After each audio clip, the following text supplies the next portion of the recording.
Hello and welcome to gusmcdollgames, and thank you to our subscribers. I'm Nick McDowell, and today we're continuing the Allied Grant campaign in Close Combat: A Bridge Too Far, a game based on the Battle of Arnhem, Operation Marketgarden.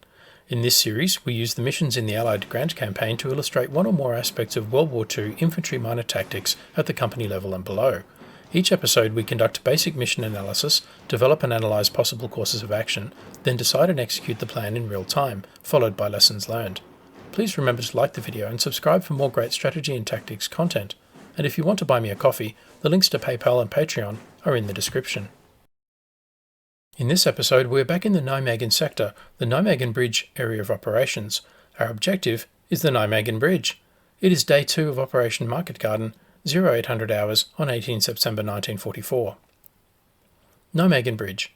The bridge is the most important objective in this area, but don't let the enemy hold on to their positions in Hanna Park or the Valkhof. The bridge must be taken before the Germans can destroy it. Let's examine our forces. I still have a number of squads, but most are at half strength after fighting through the city, so my force is quite weak overall. Airborne BAR teams are the core of the American Airborne Divisions. They use an automatic rifle, semi-automatic rifles and hand grenades. The team leader is armed with a carbine. Use them on the front line, but they should run or hide from tanks. Airborne rifle teams use semi-automatic rifles and hand grenades. The team leader is armed with a carbine. Use them on the front lines and to hold victory locations. They are useless against tanks. Airborne recon teams are the eyes and ears of the American Airborne Divisions. They are armed with submachine guns and grenades. Use these teams to scout enemy positions and to perform behind-the-lines operations. The American Airborne Sniper is a specialist trained in marksmanship. He is armed with a scoped M1903 Springfield rifle. Put him in an out-of-the-way place with good fields of fire so that he can eliminate enemy leaders. Airborne 60mm light mortar teams also contain semi-automatic rifles and hand grenades. Because mortars can shoot over obstacles, position these teams behind buildings or trees. Use them to lay smoke screens.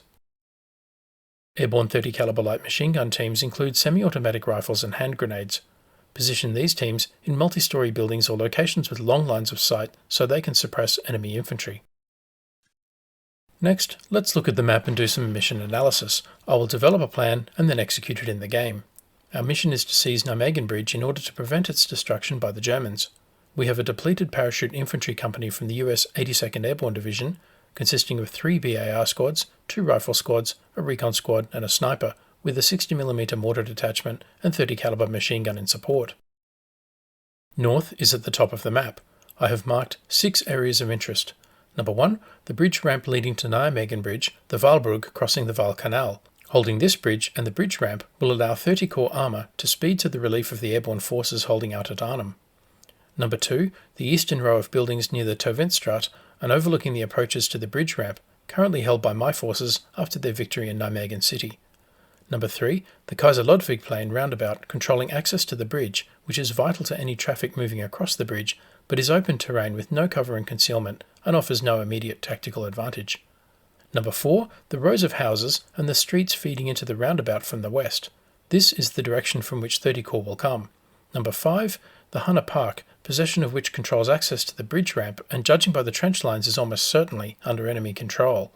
And number 6, the Valkhof Park, from which the enemy can interdict any traffic crossing the Nijmegen Bridge. This is an aerial photograph of the same location as it appears now. The Kaiser Ludwig Plain, named after Emperor Louis, was renamed after the war, but the bridge, Toventstraat, the approach road, Hanna Park and Valkhof Park are all still clearly recognisable. I assess the enemy will seek to retain control of the western approaches to the bridge in order to isolate the 82nd Airborne Division from relief by 30 Corps and ultimately prevent the reinforcement of Arnhem. Historically, the Germans had light infantry guard forces in Nijmegen, but on 18 September reinforced Nijmegen with Kampfgruppen from the 9th and 10th Panzer Divisions. I only faced light infantry in Nijmegen City a couple of hours ago and no armour, so for planning purposes I will assume that armoured reinforcements have not yet arrived. Assuming a company-sized formation, they are likely to place a platoon in the buildings overlooking the Kaiser Ludwig Plain roundabout and another platoon in the buildings overlooking the Hanna Park or in the park itself. The open ground presents an obvious engagement area. These 2 platoons will block any advance west from the Toventstraat.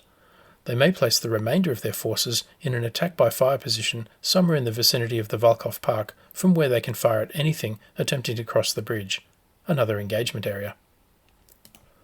My mission is to seize Nijmegen Bridge in order to prevent its destruction by the Germans.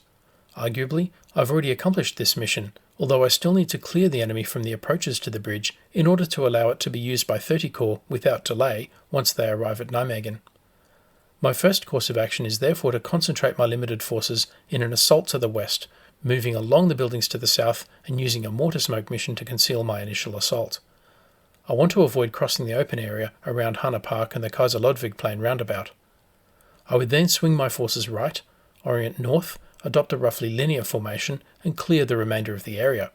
I would divide this into a series of smaller areas marked by the dotted report lines A through F, and clear each area in turn, just like climbing a ladder. Meanwhile, the machine gun and mortar would provide fire support from the buildings to the east, with the machine gun firing down the streets to isolate each area from enemy reinforcements. But this is a very large area for an understrength company to clear, consisting of complex urban terrain, parks, roads, and buildings. If the Germans have only token forces, I may be able to clear the position today, but if they have a full-strength company in prepared defences, I simply do not have enough troops or firepower to clear the area. In other words, this is a good plan for a larger force. My second course of action is to use this as an opportunity to conduct reconnaissance. In preparation for the arrival of 30 Corps, I want to know what units the enemy has, where they are located, and particularly the presence of any armour and the presence and location of any anti-tank guns. First, most of the company will conduct reconnaissance in force using a feint. They will make contact with the enemy as if they are preparing an attack and force the enemy to respond. My intent is to get the enemy to reveal their strength, dispositions, and reactions to contact. To do this, I will use firepower, but not manoeuvre. Second, the recon squad will conduct a reconnaissance patrol. This will probe behind the front line in the vicinity of the Valkov Park. They will look for any enemy in-depth positions, including mortar positions. They will also find out where the enemy is not. Once I have the information I need, the company will maintain observation of the enemy, hold position east of the bridge ramp to retain control of the bridge, and break contact to cease the battle. If the enemy is only at platoon strength, I will make a decision whether or not to proceed to clear the town later in the day. If the enemy is at company strength, I do not want to waste lives attempting a clearance operation that cannot possibly succeed. I risk getting overextended, taking excessive casualties, and losing control of the bridge. So, I'll decide whether to break the clearance operation into a series of smaller clearance tasks over successive battles, or wait for reinforcement from 30 Corps. Constant reconnaissance is conducted to permit the commander to make appropriate dispositions for security, movement, and combat. Reconnaissance in force is to be regarded as a special rather than an habitual means of action. We have 30 minutes to achieve our objectives. I will now move my troops into position and execute the plan in real time. Let me know in the comments below what you think of the various courses of action and if you have identified a viable alternative. And don't forget to like the video and subscribe for more great strategy and tactics content. And so we begin. The company remains concealed for now while the sniper moves into position. Team redeploy.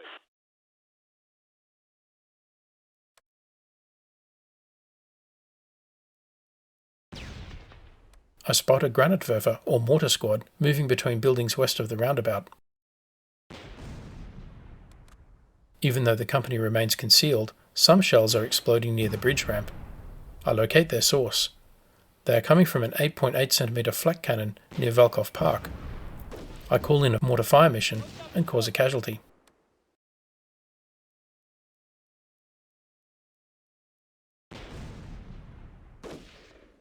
The sniper opens up on a Panzerschreck moving in the open to the south. I also spot a Schützen squad crossing the road to the west. And I spot a Schweres Maschinengewehr or heavy machine gun squad northwest of Hanna Park.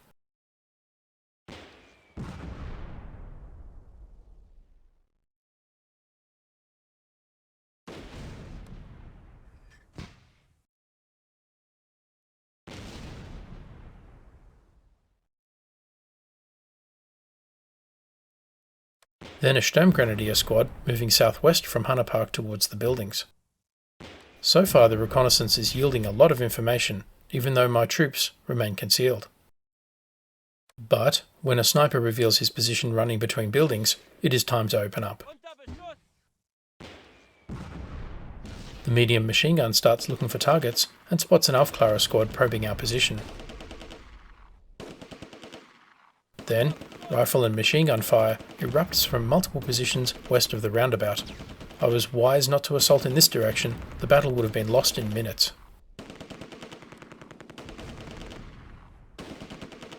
Meanwhile, the recon patrol is crawling towards the Valkov Park.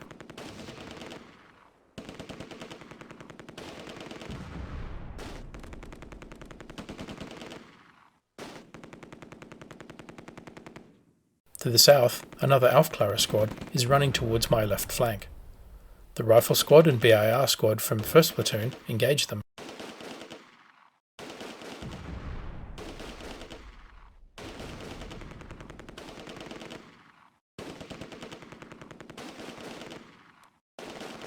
The sniper targets the Panzerschreck.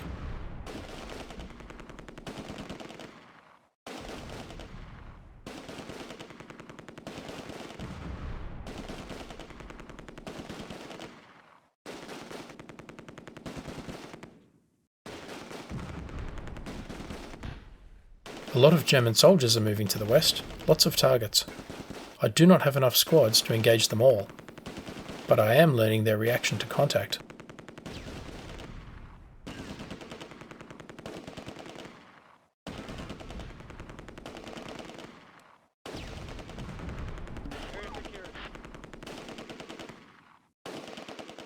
The recon squad takes the Kapell location in Valkov Park.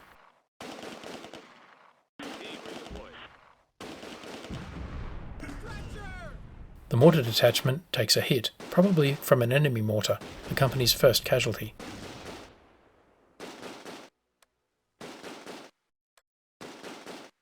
Second platoon remains concealed.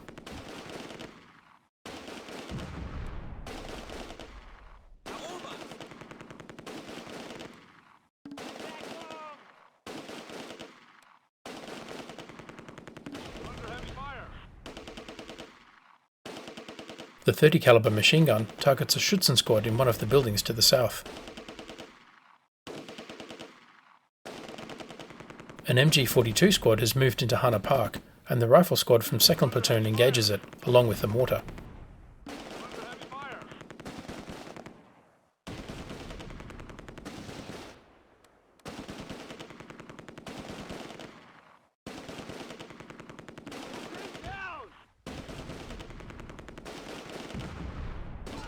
To the north, the recon squad takes a casualty, Private Orbison. A number of impact craters along their route tell me they have been advancing under indirect mortar fire. That makes 2 enemy mortars. I shift the recon squad south.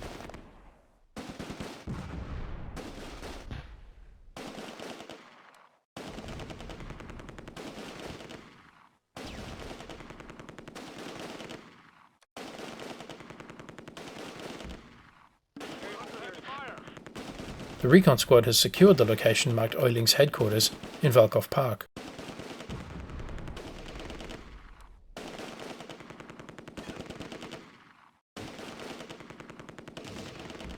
Meanwhile, the weight of enemy fire is starting to tell.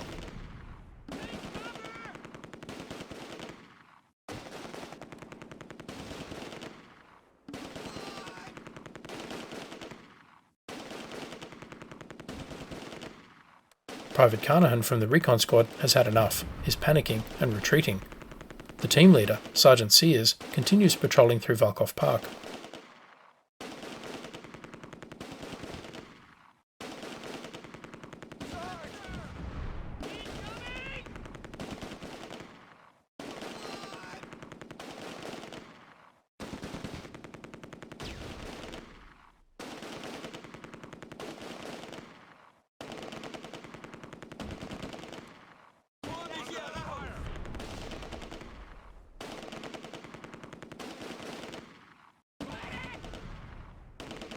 Second Platoon's rifle squad on the right flank has taken more casualties, including 2 dead, Corporal Harley and Corporal Britt.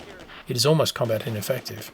The recon patrol secures the location marked Ruin in Valkov Park, but then disaster as Sergeant Sears is cut down by fire from the 3-story buildings.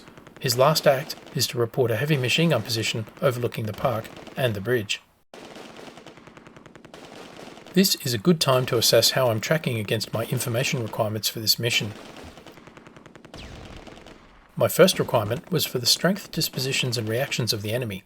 So far I've detected 2 Aufklärer squads, a sniper, 2 MG42 squads, one in the north and one in the south, a Schützen squad in the south, 2 Panzerschreck squads, a heavy machine gun squad in the north, and a Sturmgrenadier squad in the centre. About 10 squads in total. Also, I think there are 2 mortars in the area. These forces are exactly where I predicted they would be for a block task, overlooking the roundabout and the bridge, rather than dispersed in ambush positions further back in the buildings. They reacted aggressively, even when most of the company was hidden, and sent forces forward to probe my positions. This tells me I'm likely facing a full-strength infantry company with high morale and orders to deny the bridge. My second and third requirements related to the presence of armour and anti-tank guns. I can confirm no armour in the area yet, and I have located and identified an 8.8cm or 88mm anti-tank gun next to the bridge.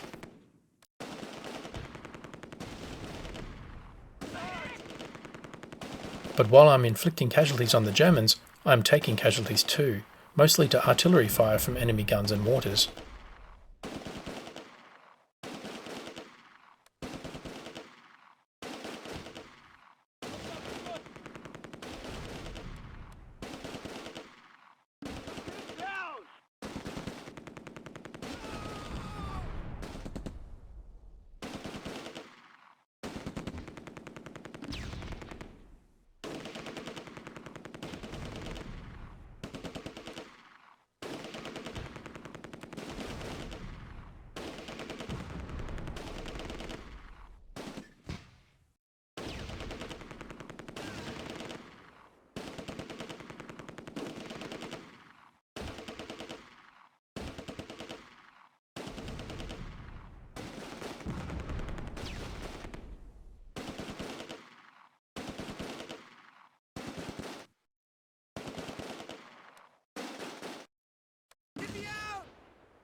The recon patrol has done good work, but the remaining member is panicking.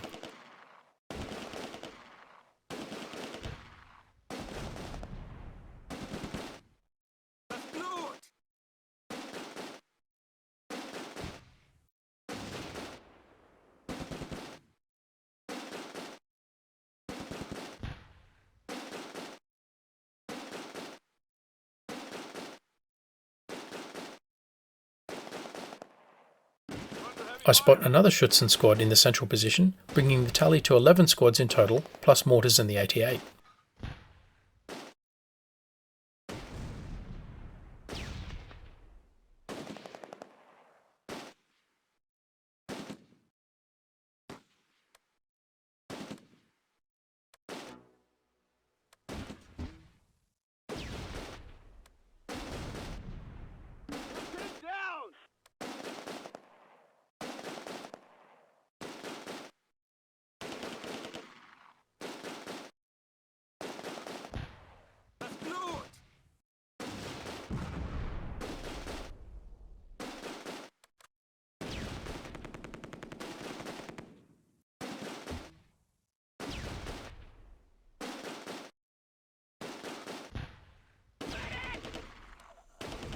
More casualties, as I'm reminded. We're losing a lot of men.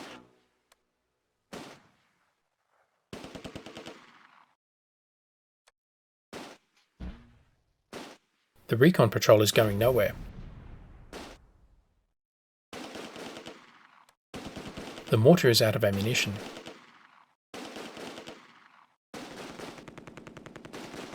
And while I'd like to eject the Germans from Hunter Park, that is not my priority.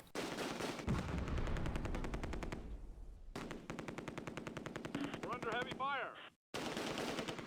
2nd Platoon has suffered casualties and gone to ground.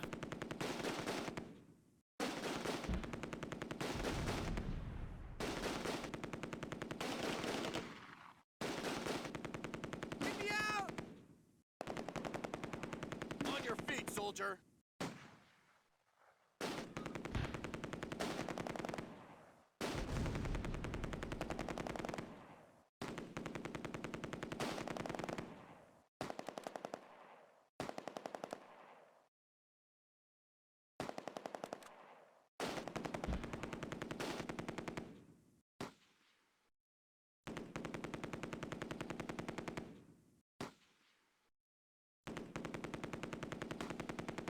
I have met the information requirements I set for the reconnaissance mission.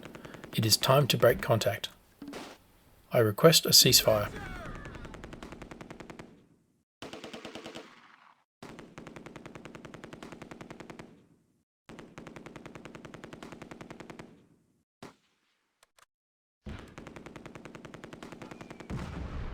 We're under heavy fire. 1st Platoon goes to ground.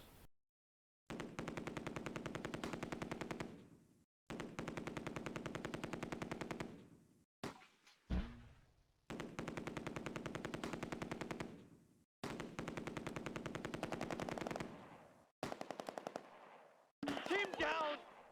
The last member of the recon patrol falls.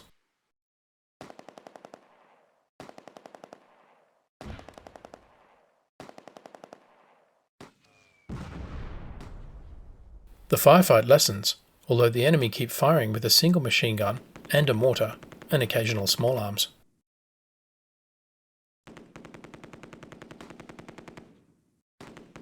This contact is almost over.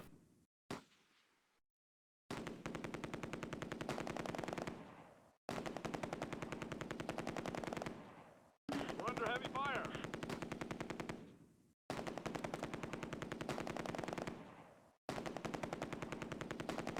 Private Easley, the sole survivor of the mortar team, moves to cover in the building on my right flank.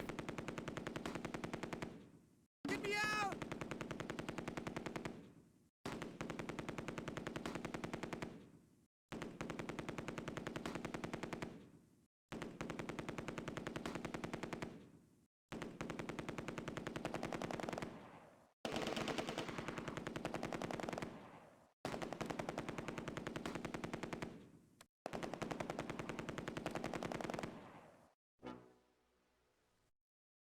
The battle ended because both sides agreed to a ceasefire.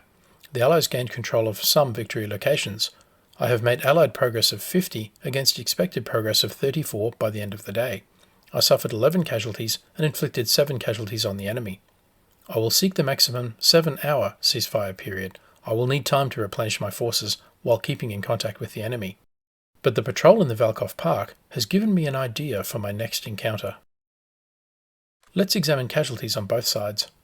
First, the Americans.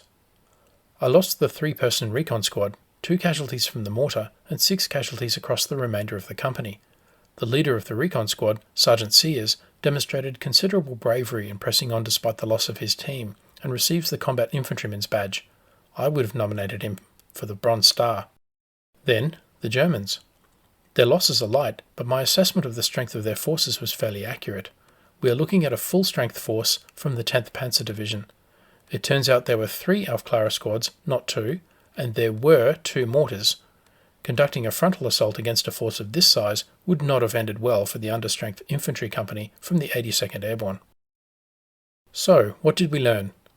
Time spent in reconnaissance is seldom wasted. However, it is not a skill we get to practice much in a game based on seizing objectives by close combat. In this case, I now have a firm idea of the enemy's strength, dispositions, and likely reactions in the area. They have not yet brought armour to the battle, and there is an anti-tank gun I will need to destroy. Also, I have identified a potential weak spot in the enemy's defences to the north that I may be able to exploit. Second, the reconnaissance in force went well, and I gathered a lot of information without moving my forces. However, I took heavier casualties than planned, almost all from artillery fire. Finally, I lost the recon patrol, probably from pushing them forward too quickly to get them out of mortar fire. Ideally, they should move carefully to each location, then sit tight and observe for a time before moving on. Let me know what you think in the comments below. As always, thanks for watching. Don't forget to like, comment, subscribe and donate, and stay tuned for the next episode.